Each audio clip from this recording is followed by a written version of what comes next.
The salt air drifted through the open windows of the Seabrook Beach house as I watched Uncle Richard tape his architectural renderings to the dining room wall. 43 relatives crowded into the main living area, their excited chatter filling the space that had once been my grandmother's sanctuary. I stayed in my usual spot, the window seat in the corner where I'd spent countless childhood summers reading while everyone else played volleyball on the beach. Attention, everyone. Uncle Richard's voice boomed across the room. At 62, he still commanded attention like the corporate executive he'd been before retirement. I have an exciting announcement about the future of our beloved family beach house. My cousin Jennifer leaned toward her husband. Finally, this place has needed updates for decades. I took a sip of my iced tea and continued watching the sailboats in the distance. The house didn't need updates. I'd had the entire foundation reinforced 2 years ago, replaced the HVAC system last summer, and updated all the electrical to current code. But nobody knew that. As far as my family was concerned,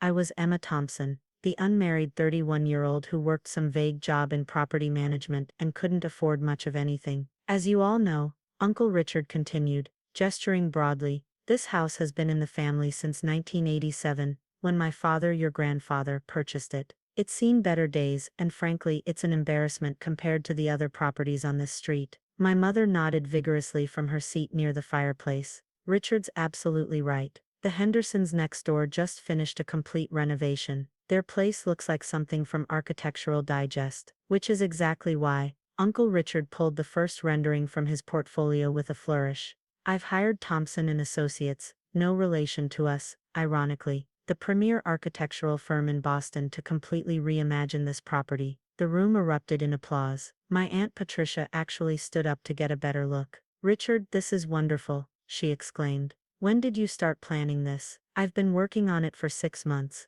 he said proudly. I wanted to wait until the family reunion to unveil everything. This is a gift to all of us, a way to honor Dad's memory by bringing this place into the 21st century. I studied the rendering he'd posted. It showed a ultra-modern glass and steel structure that looked nothing like the classic New England beach cottage that currently stood. Every detail of my grandmother's careful design would be erased. The wraparound porch where she'd served lemonade, the widow's walk where she'd watched from my grandfather's fishing boat, the original pine floors she'd restored herself. The demolition crew starts Monday, Uncle Richard announced. We'll have the old structure down in 3 days, then we break ground on the new build. 14 months from now, we'll have a state-of-the-art, 5,000 square foot masterpiece. My brother Marcus whistled. 5,000 square feet, that's double the current size. Exactly. 6 bedrooms, 7 bathrooms, a chef's kitchen, infinity pool, and a rooftop deck. Uncle Richard pointed to different elements on the rendering. I've already secured the permits, hired the contractor, and set up the construction timeline. All the paperwork is done. What about the cost? My father asked, though he was smiling. A project like this must run into millions. 2.8 million for the full build, Uncle Richard confirmed. But I've structured it so each family gets shares proportional to their usage rights. The Mitchells, the Pattersons, the Thompsons, will all contribute based on how many weeks we typically use the house each summer. I set down my iced tea carefully. Usage rights, contributions. He'd created an entire financial structure for a property he didn't own. What about Emma? My cousin Sarah asked, glancing at me in the corner. She's here almost every weekend. Uncle Richard barely looked my direction. Emma uses the house the most, because she doesn't have much else going on. No offense, sweetheart, but the rest of us have actual vacation homes and travel plans. You practically live here in the summer because it's free accommodation. Several people chuckled. My mother looked slightly embarrassed, but didn't contradict him. Under the new structure, Uncle Richard continued, usage will be scheduled and fair. Emma can certainly apply for time slots like everyone else, assuming she can afford the annual maintenance fees. We're estimating about $12,000 per family unit, $12,000 for the privilege of using my own house. I think that's reasonable, my father said. Emma, you understand this is about family equity, right? Just because you've been camping out here doesn't give you special privileges. I understand completely, I said quietly. Good. Now Richard, tell us about the kitchen plans. Patricia was saying you're going for a commercial grade setup. The conversation flowed around me as Uncle Richard walked everyone through his vision. He'd thought of everything, the imported Italian tile, the smart home system, the generator backup, the heated bathroom floors. He described contractor meetings, permit negotiations, and homeowner association approvals he'd supposedly secured. The only thing he hadn't done was check who actually owned the property. My phone buzzed. A text from Tony Martinez, running 10 minutes late. Traffic on Route 1. Still good to meet at 3? I typed back, perfect, see you then. It was 2:47 now. I'd scheduled Tony's visit to coincide with Uncle Richard's presentation deliberately. After 6 months of watching my uncle post updates about his beach house renovation on Facebook, calling contractors, and telling relatives about his generous gift to the family, I'd decided it was time to let reality intervene. The master suite, Uncle Richard was saying, will take up the entire third floor. Ocean views on 3 sides, private balcony, spa bathroom, with a soaking tub that overlooks the water. Who gets the master suite? Jennifer asked. Well, as project manager and primary investor, I think it's only fair that Patricia and I have first claim, but we'll rotate annually. Everyone will get their turn. I watched him describe my bedroom, the room where I'd slept almost every weekend for the past 5 years, where I kept my clothes in the closet and my books on the shelves, as a timeshare rotation. What about the foundation? My brother Marcus asked. This close to the water, you must need serious reinforcement. Already handled, Uncle Richard assured him. The engineering survey found the current foundation is actually in decent shape, surprisingly good for a house this old. We're building on the existing footprint, which saved us about $200,000 in foundation work. That foundation had cost me $340,000 to repair and reinforce. The engineering report he was citing was one I'd commissioned and paid for. Somehow he'd gotten access to my contractor files. Richard, I have to say, this is incredibly generous, Aunt Patricia said, taking on all this coordination and management. How are you handling all the contractors? It's my pleasure, he said warmly. Dad would have wanted the family to have something special, and honestly, I'm enjoying the project management aspect. Reminds me of my corporate days, running those big construction projects for the firm. Uncle Richard had been a financial analyst. He'd never run a construction project in his life. Now the timeline. He pulled out a printed schedule. Demolition begins Monday, June 12th. That's 3 days from now. I need everyone out of the house by Sunday evening. Emma, that includes you. I know you've been staying here, but obviously you'll need to find other arrangements for the next 14 months. Where is Emma supposed to go? Sarah asked. Uncle Richard shrugged. She's got her apartment in the city, doesn't she? This is temporary, Emma. Once the house is finished, you can book your weeks like everyone else. My apartment, the studio I'd rented 8 years ago, and maintained as my official address, while I actually lived here. The address on my driver's license and tax returns. The place I stayed maybe 10 nights a year, when I had early morning meetings in Boston. Actually, I gave up that apartment 3 years ago,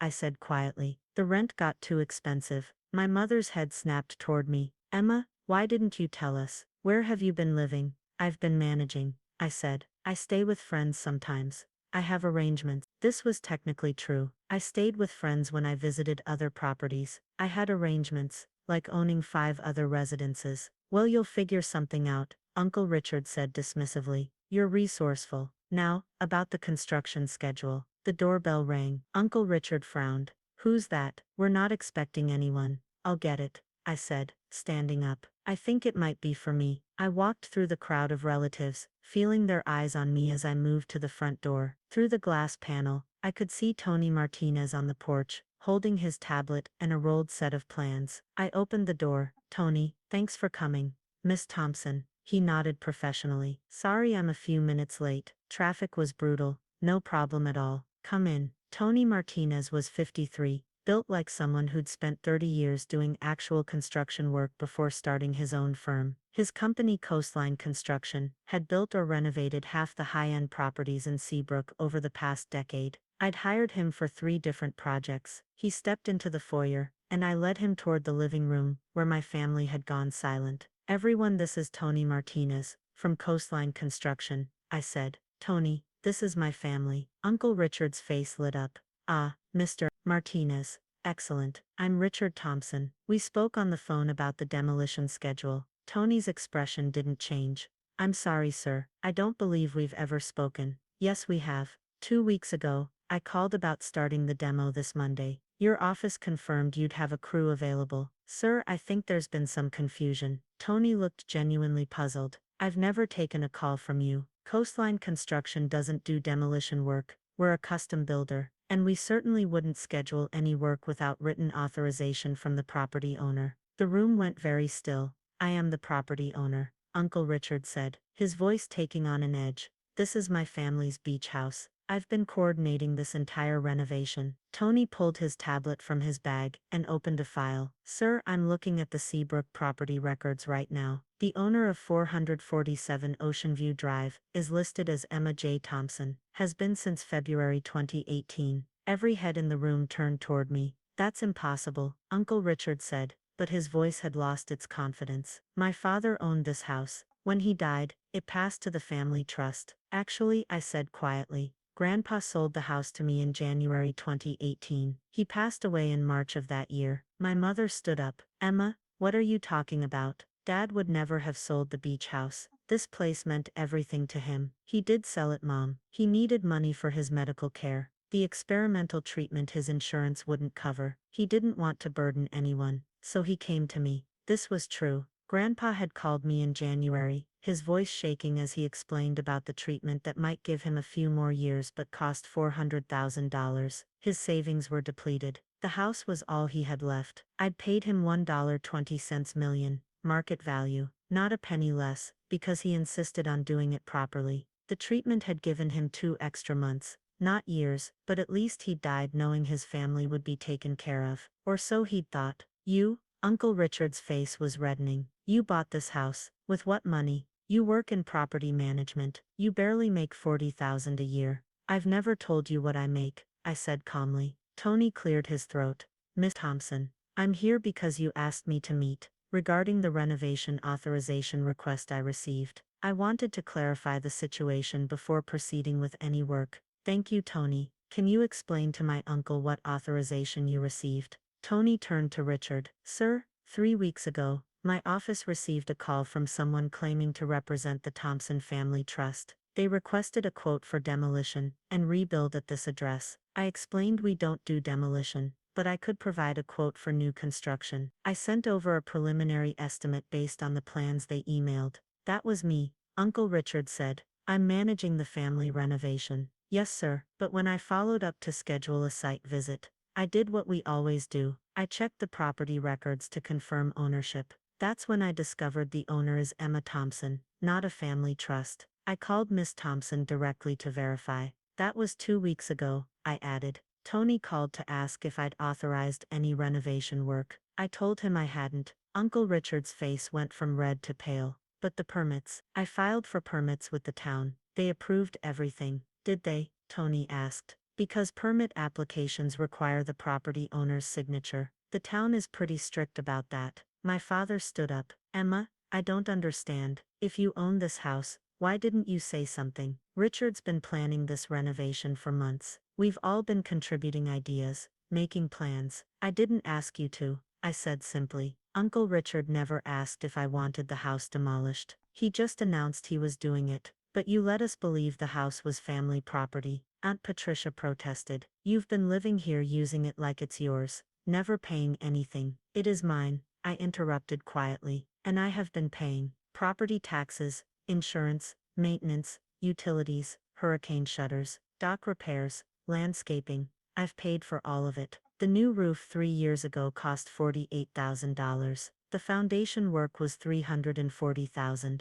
I paid to have the septic system completely replaced, the well water filtration updated, and the seawall reinforced. The silence was deafening. You're lying, Uncle Richard said flatly. There's no way you could afford all that. I looked at Tony. Can you pull up the contractor records? He tapped his tablet, then turned it to face the room. I have invoices here for work coastline construction completed at this address. February 2019, foundation repair and reinforcement, $340,000, paid in full by Emma Thompson. June 2020, seawall restoration, $89,000, paid by Emma Thompson. September 2021, deck replacement and structural upgrade, $62,000, paid by Emma Thompson. That's over $500,000, my brother Marcus said slowly. Actually, with the other contractors, roofing, HVAC, electrical, plumbing, I've put about $830,000 into the house since I bought it, I said. It needed work,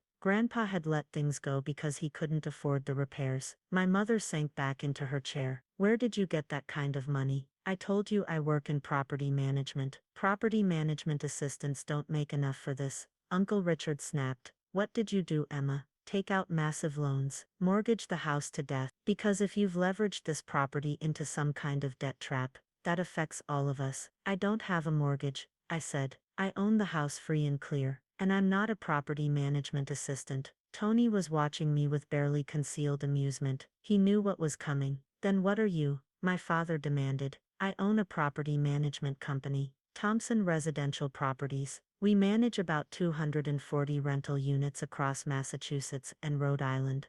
The number didn't seem to register. Rental units, Sarah repeated, like apartment buildings. Some apartments, some single-family homes, some commercial properties. We also own about 60 of those units outright as investments. Marcus pulled out his phone and started typing. I watched his face as he found my company website, scrolled through the portfolio, reached the About page with my photo and title, Founder and CEO. Holy shit, he whispered. Language, my mother said automatically. Then, what is it? Marcus turned his phone toward her. She stared at the screen, her mouth opening and closing. Emma owns a property management company worth. She squinted at the screen. This says your portfolio is valued at over $18 million. That's the managed properties. I corrected. The ones we manage for other owners. Our own portfolio is about 6.2 million, but those numbers are from last year. We've acquired 3 more buildings since then. The renderings on Uncle Richard's wall suddenly looked very different. Not an ambitious renovation plan, but a presumptuous fantasy about property he didn't own and couldn't afford. Let me get this straight, my father said slowly. You've been letting us think you were struggling financially, living in a studio apartment, driving that old Honda, wearing clothes from Target. I do drive an old Honda, I pointed out. It's reliable, and Target has perfectly good clothes, but you're a millionaire. I'm comfortable, I said. I work hard. The business is doing well. Uncle Richard had gone very quiet. He was staring at the blueprints on the wall, the plans he'd paid Thompson and Associates Architecture $5,000 to draw up. The permits, he said finally. I submitted permit applications to the town. They sent me approval letters. Did they? I asked. Or did they send you information packets about the permit process? Because that's not the same thing as approval. His face told me I was right. Thompson, Tony said, not unkindly. Permit approval requires the owner's signature on the application, proof of ownership, and usually a notarized letter of authorization. Without those, the town won't issue actual permits. They might send you information about what you'd need to apply, but that's not approval. I have emails, Uncle Richard said weakly, from the planning department, explaining the process, I guessed. Not from the zoning board, granting permits. He didn't answer. My cousin Jennifer was still processing. But you've been coming to family events, acting like you had nothing. Last Christmas you said you couldn't afford to join us skiing in Vermont. I said I had work obligations. I corrected, which was true. December is when we do year-end financial reviews with all our property owners. I couldn't take a week off. You let Mom and Dad give you money, Marcus said accusingly. Last year for your birthday, they gave you $500 because they were worried about you making rent. That had been awkward. I'd deposited the check and donated $700 to the food bank in their name. They offered, I said quietly. I didn't ask, but you took it, my mother said. You took money from us while you were secretly rich. I'm not secretly rich, Mom. I just don't broadcast my finances. Hey. And I took the birthday money, because refusing it would have required explaining myself, and I wasn't ready for that conversation. Why not? Aunt Patricia demanded. Why hide all this? I looked around the room at my family, all of them staring at me like I was a stranger. Because of this, I said simply. Because the moment you knew I had money, everything would change. You'd want things. You'd have opinions about how I should spend it. You'd judge my choices and resent my success, and find ways to make it about you. That's not fair, my mother protested. Isn't it? Uncle Richard just spent 6 months planning to demolish my house without asking me. He created a financial structure that would charge me $12,000 a year to use my own property. He told me I'd need to find other arrangements for where to live. He did all of that because he assumed I was poor and powerless, and wouldn't matter. Uncle Richard's jaw worked, but no sound came out. If I'd told you 5 years ago that I owned this house, what would have happened? I asked. Would you have respected it, or would you have done exactly this? Decided you knew better, and I should let the real adults make decisions. The silence was answer enough. Tony cleared his throat. Miss Thompson, about the renovation consultation, should I assume you're not interested in demolition and rebuild? Correct. The house is structurally sound. The systems are updated. I'm happy with it as is. Understood. I'll note in our files that any future requests regarding this property require your direct authorization. He closed his tablet. I'll see myself out. Good to see you again, Emma. Thanks for coming, Tony. He left and I was alone with 43 relatives who were all looking at me like they'd never seen me before. So what happens now? Uncle Richard asked, his voice hoarse. I've spent $8,000 on architectural plans. I've taken deposits from family members for their renovation shares. I told the architectural review board we were proceeding with improvements. You'll need to return the deposits, I said,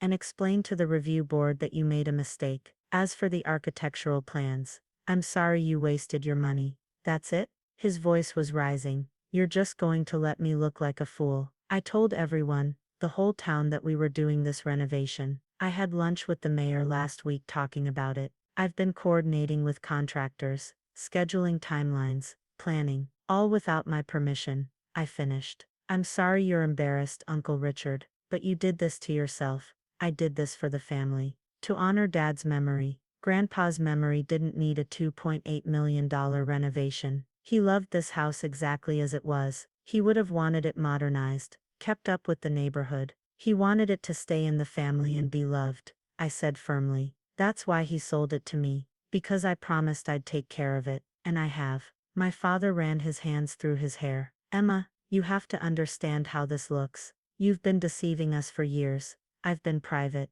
I corrected. That's not the same thing.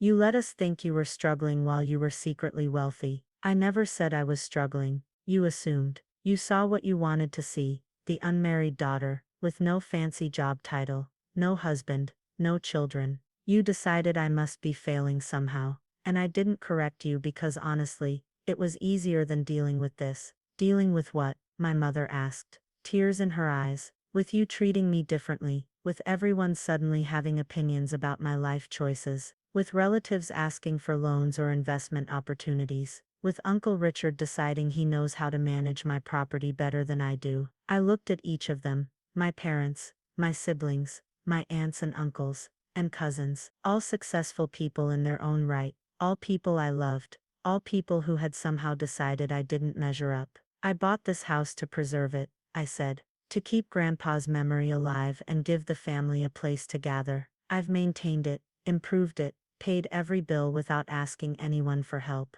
I've let you all use it freely, weddings, reunions, weekend getaways, and never charged a penny. We didn't know it was yours to charge for, Marcus protested. Exactly. When you thought it was family property, you felt entitled to it. Now that you know it's mine, you feel cheated. But nothing has actually changed except your perception. Uncle Richard was staring at his architectural renderings, like they might spontaneously transform into reality through sheer force of will. What about the family? He asked, finally. Do we still get to use the house? Of course, I said. That was always the plan.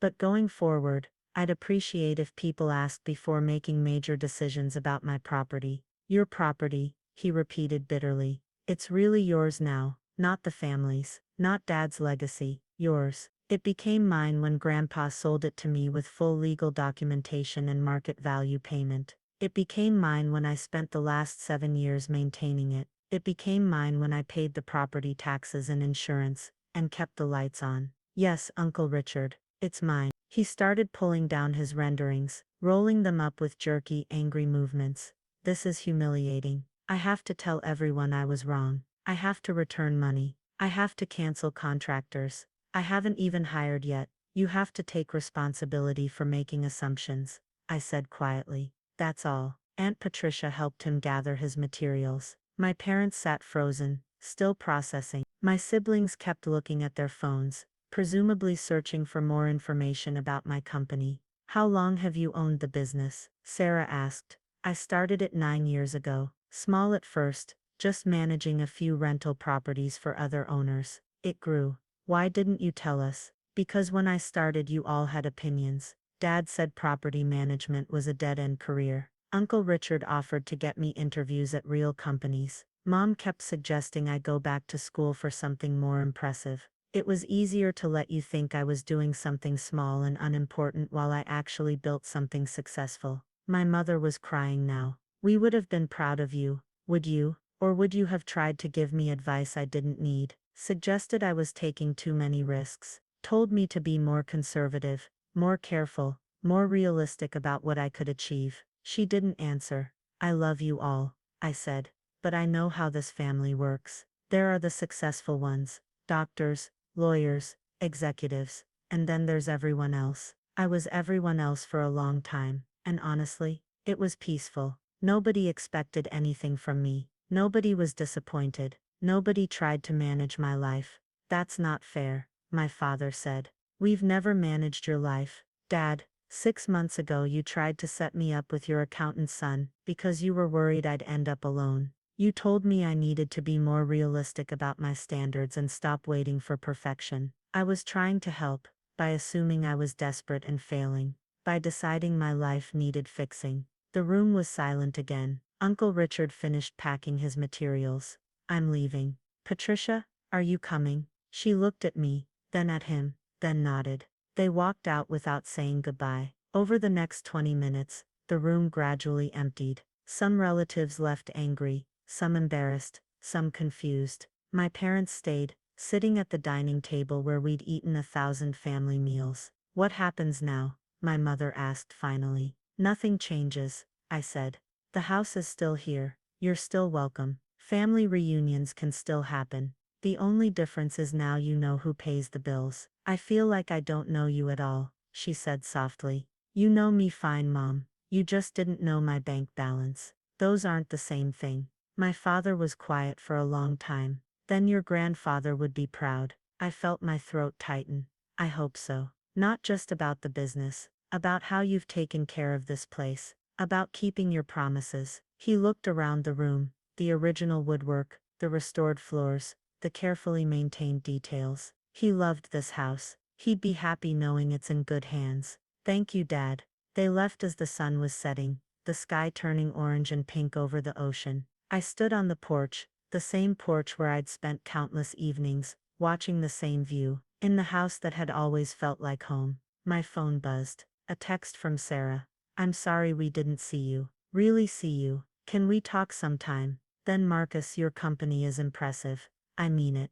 Then Jennifer. Uncle Richard is having a meltdown. But between you and me, that glass box he wanted to build was hideous. Thank you for saving the house. I smiled and set my phone down. Inside I made tea, and sat in the window seat with my book. The familiar sounds of the house settled around me, the creak of floorboards, the whisper of wind through the eaves, the distant crash of waves on the beach. Tomorrow I'd have calls to make, and explanations to offer. The family would adjust, or they wouldn't. Uncle Richard would either forgive me, or hold a grudge. Life would continue different and same. But tonight I was just Emma Thompson, sitting in my house, watching the stars come out over the ocean. And that was enough.